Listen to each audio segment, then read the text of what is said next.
Hi, this is Scott Garibay, and I'm doing part of my Garibay RPG series, and this video is going to be about D&D Next and the incredibly high stakes for the D&D Next Player's Handbook. I believe this is the most important book that's being written today. Another reason why is it is a microcosm of the future of publishing. So people are writing all kinds of books about publishing, wondering what's going to happen to physical books, what's going to happen with ebooks, how are people going to read in the future. And D&D Next is absolutely the best way to see what is going to happen in the future with books. Basically, you have close to 40 years of a game being printed in physical form. But most of the fans today are highly tech savvy. You have developers, all the way down to, but you do have a few people who are old school, epic fantasy, 600-page book readers. So you have both in a very super focused, hypersensitive, essentially hypersensitive market, and all together. All right.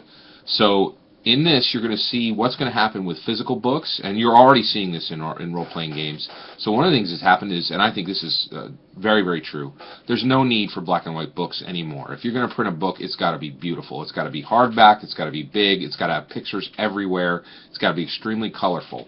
Otherwise, don't bother printing. Do not print something that's black and white, looks cheap. There's no point in that. You can get that for free. You can get that kind of formatting ridiculously easy through a Kindle or through a Nook. So you're going to see that that's already happening in role-playing books.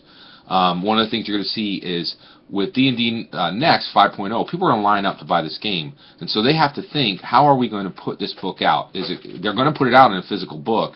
They're also going to have to put it out in ebook format. But do they go with Kindle? Do they go with Nook? Do they go with iPad? Do they go with Android? What is their relationship with Barnes & Noble? How does this all mix in? And in many ways, this actually may help Barnes & Noble. It's going to be a big buy, and and it could return people to buying physical books again. Or we could see that no matter what, you're not going to be able to sell physical books. Everybody in publishing should be watching the D&D Next Player's Handbook like a hawk. All right, because you're looking at a microcosm of the future of publishing being played out in real time right here. All kinds of things in the mix. How do you keep an old property fresh? How do you deal with copying competitors, right? So D&D 3.5, probably 100 books out on the market easily that they wrote, about 8 years ago for that game. And Pathfinder came in, Paizo Pathfinder came in and just did D&D 3.5 better. So WotC, Wizards of the Coast, is really up against the wall because they're actually in many ways trying to remake the game that another competitor has already come in and made better. This is the knockdown, drag-out fight in publishing right now being played for all the major stakes, all the things that matter in publishing. You're seeing it right here. This has way more to do than just Dungeons & Dragons. This has way more to do than the American hobby. This is really, you're looking at the future of books, which have been around for 500 years. This is basically, the future of, this is what happens with, this is the extension of what Gutenberg put into play. The stakes on the D&D Player's Handbook are incredibly high. I'm really excited to see what's happening. There's a lot more reasons why the D&D Player's Handbook is the most important book being written today. I'm going to get into those more in upcoming videos.